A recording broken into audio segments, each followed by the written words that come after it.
Welcome to another episode of Be All You Can Be with Dr. B. This is the space where potential meets purpose.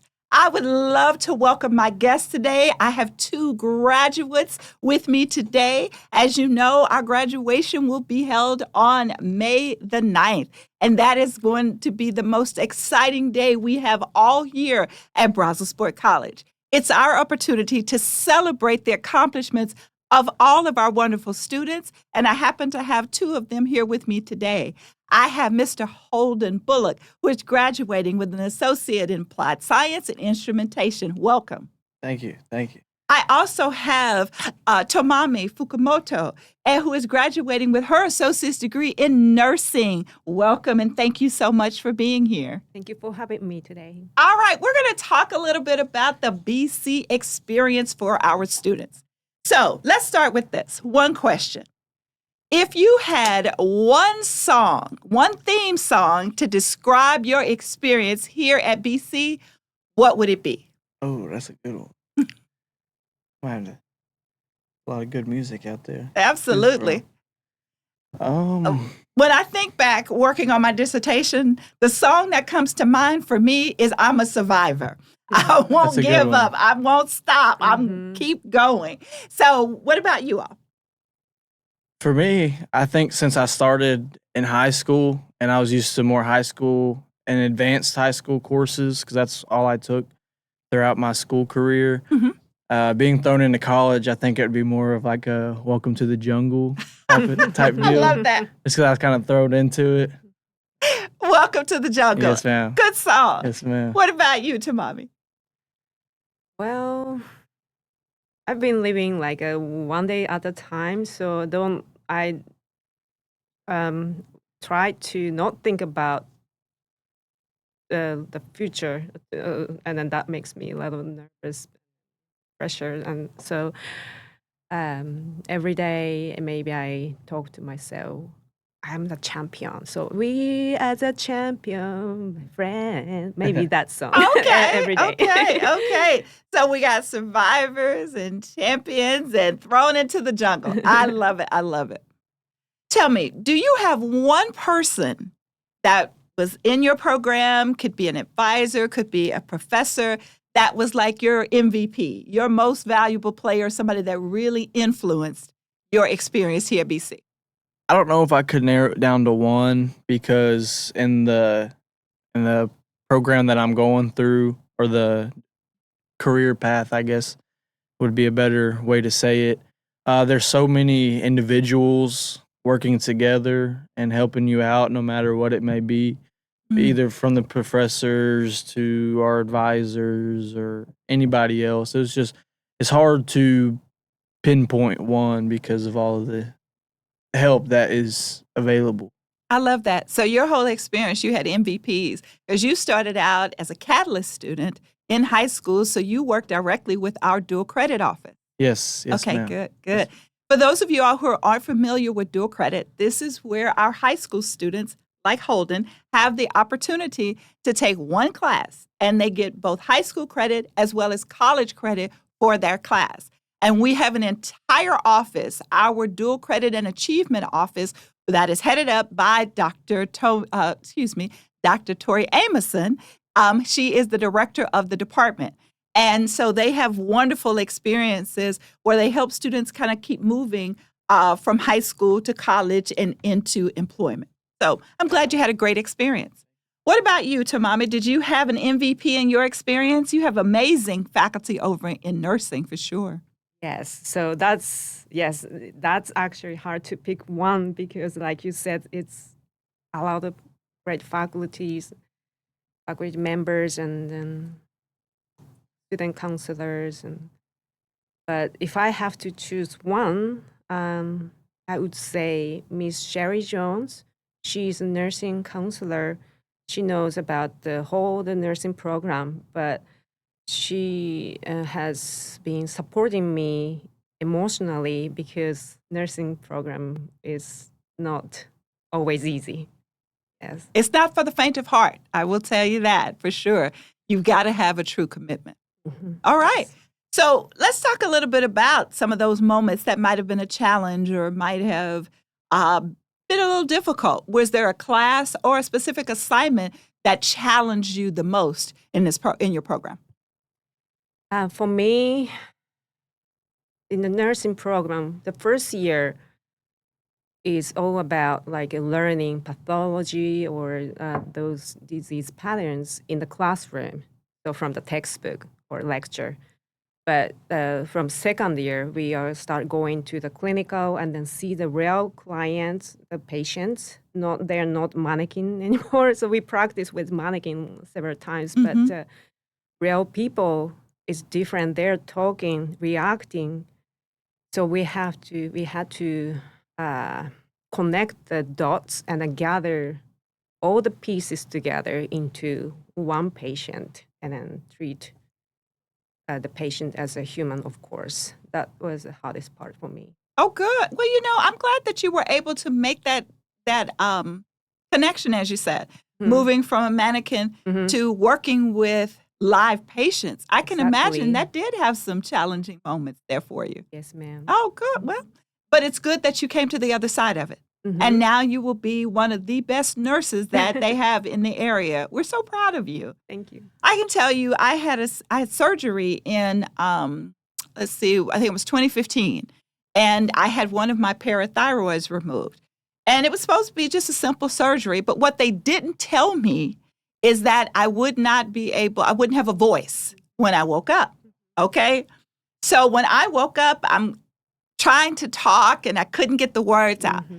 The reason why I mentioned that story is because it was the nurses that kept my family informed. And I was so grateful. They were so amazing through that whole experience. And so, I was in Georgia at the time, and, most of my family is here in Texas, and so my family was calling. And when I'm answering my phone, I couldn't get a word out or anything, and they were calling there. And they kept my family just so informed, and they made that experience for me so incredibly, they removed the stress of the process. They got me a little board that I could write on and say things, and it was the nurses that really made that difference. So I'm so glad that we are contributing to more nurses being out in the field. What about you, Holden? Was there one moment or one assignment that was difficult for you? I'd say there was been moments through the years of going, but one, I think it was more of a class than a assignment, because usually when I get introduced to something, it doesn't take me long to pick it up. So I'm able to grasp things pretty easily. But there was this one class that was just like at my fingertips that I couldn't quite understand. And what it was is we'd go a few weeks talking about certain instruments and all the little details about them, and we'd do multiple at a time. Well, then we had to do like essay style questions over it.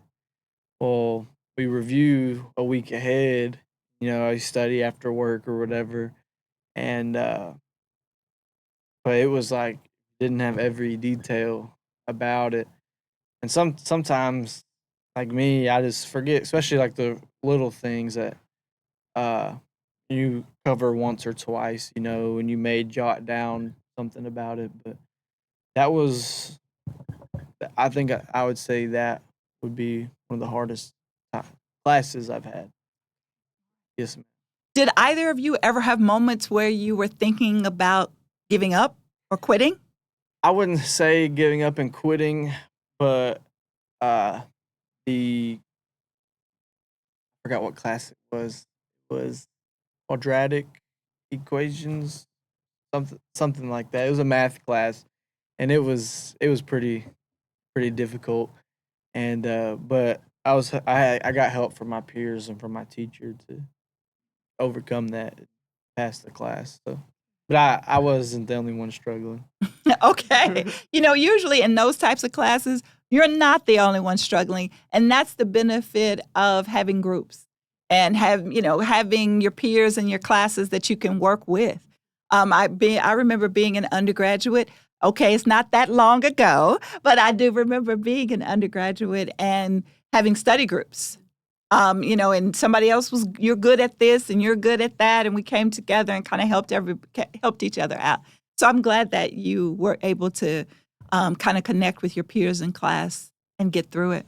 What about you? Did you ever have a moment where you say, you know what, I'm thinking about quitting. I'm going to give up here?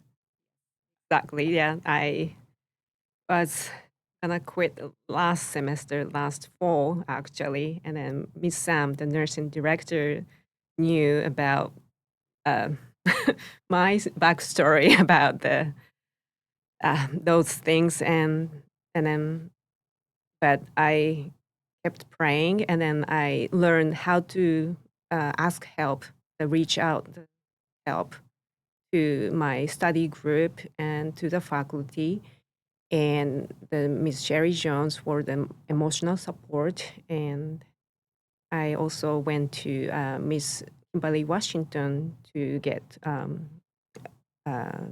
professional support.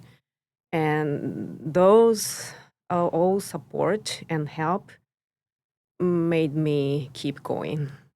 Wow. Thank you for sharing that. That's amazing. So, in your journey, you worked with Kimberly Washington, who is a licensed therapist here on campus and is available for all of our traditional students.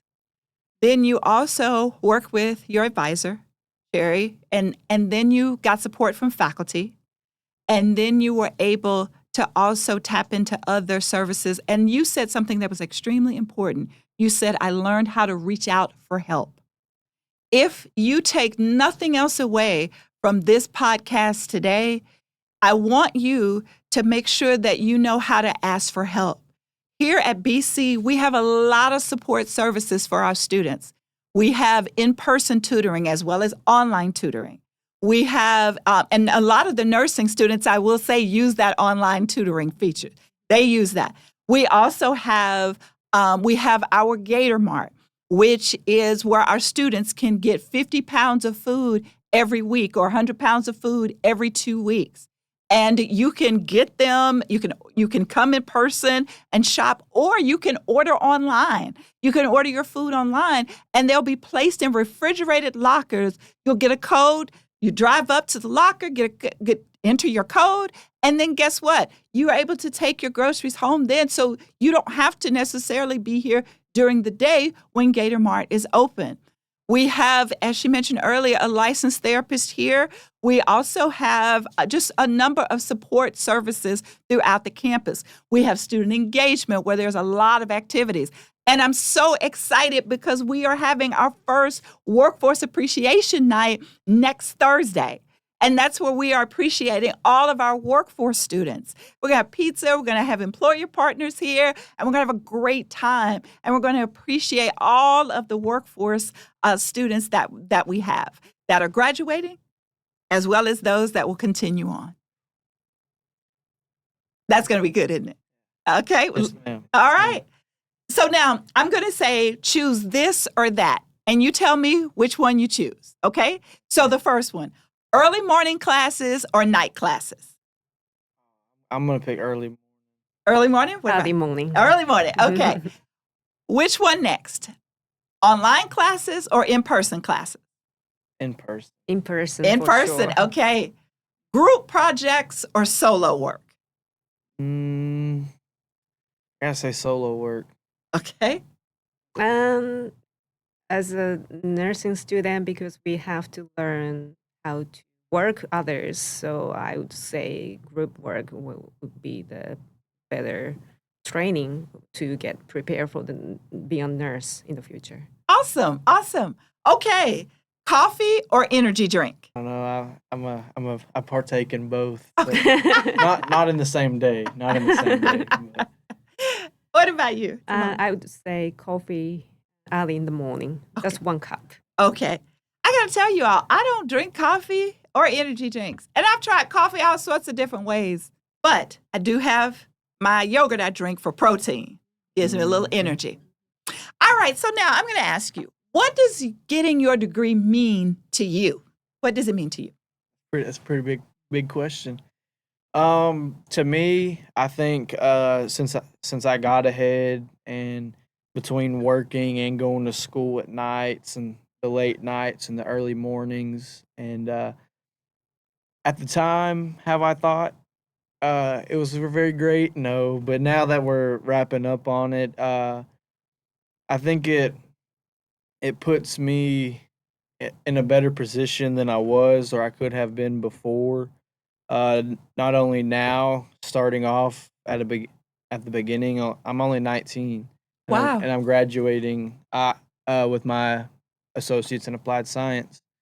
And because I got that head start and was able to, and I think that's going to better help set me up for future opportunities quicker. While I've been going to college, I have been moved around at my job.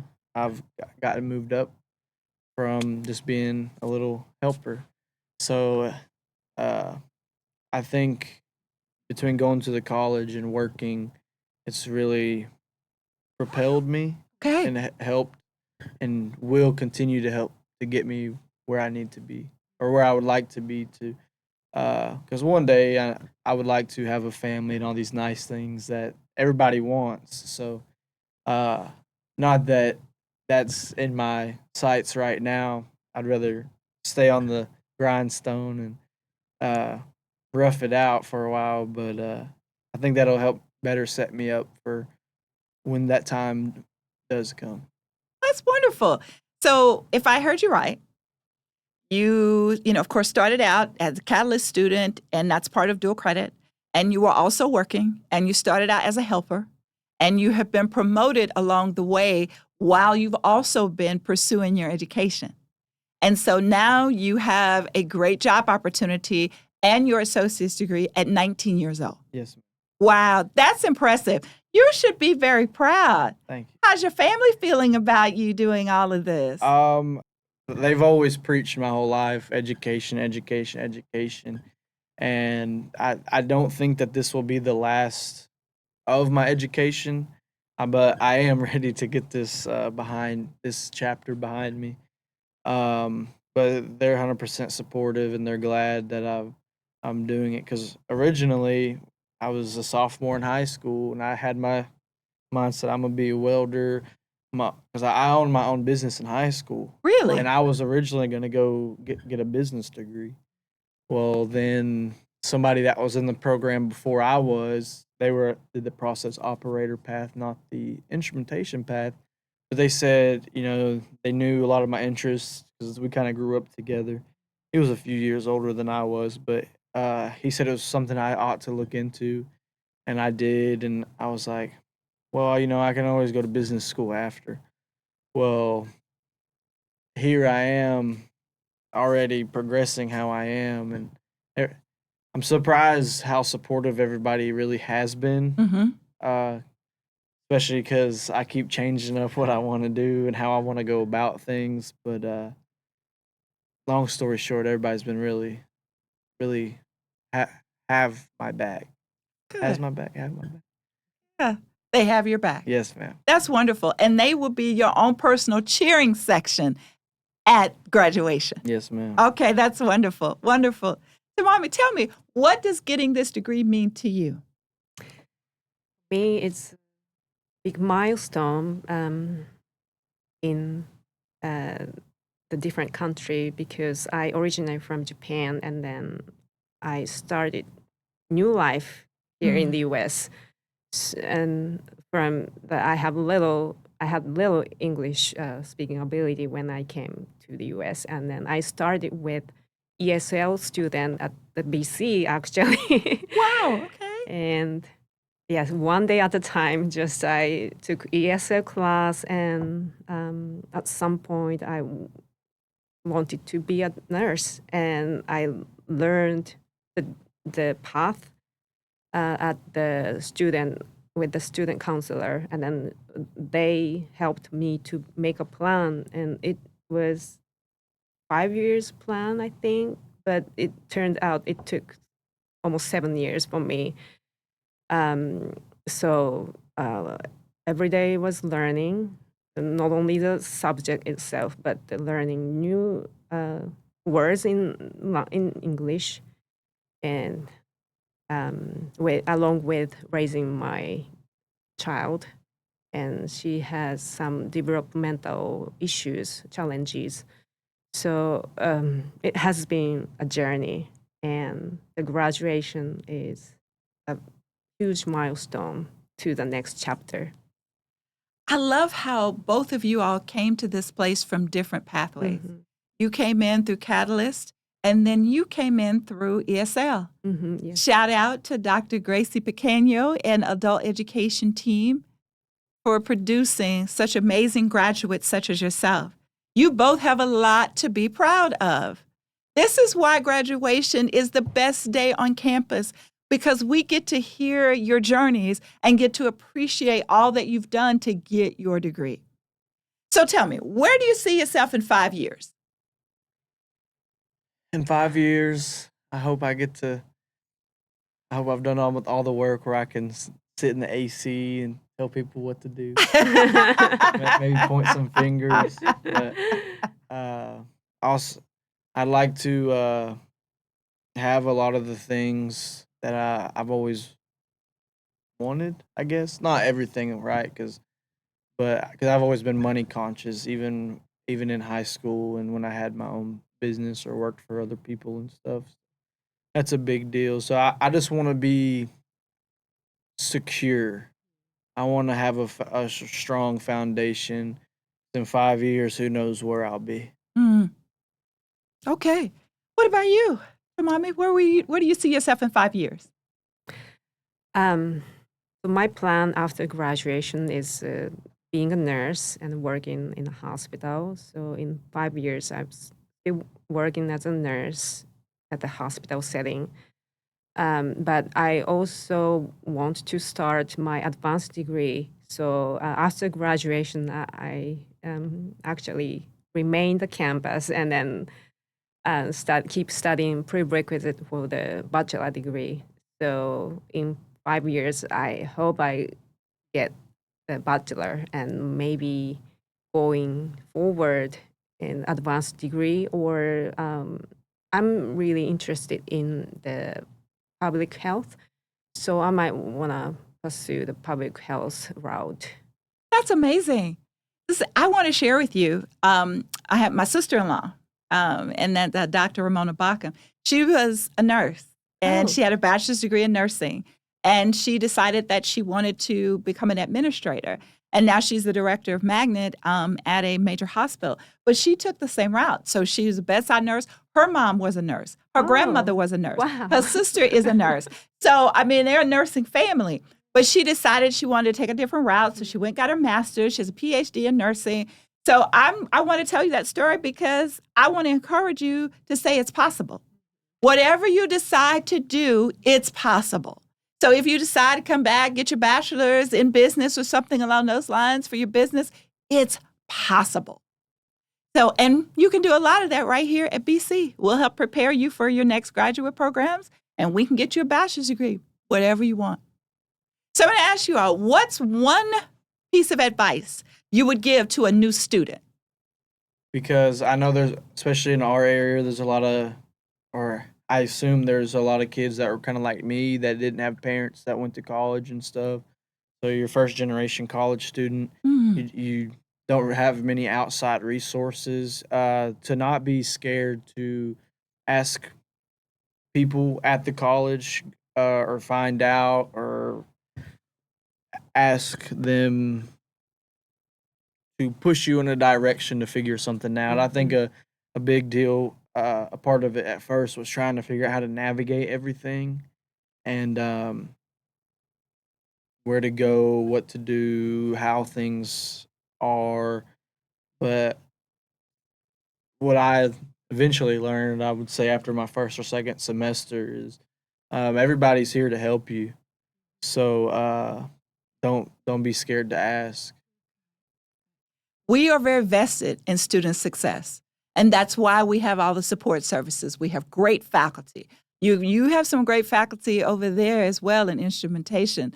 shout out to Dean Ricardo Uribe, and then Brandon Taylor, the division chair, and just all of the faculty members that make that experience. Thank you. So what's one piece of advice you would give, Tomomi, to a new student?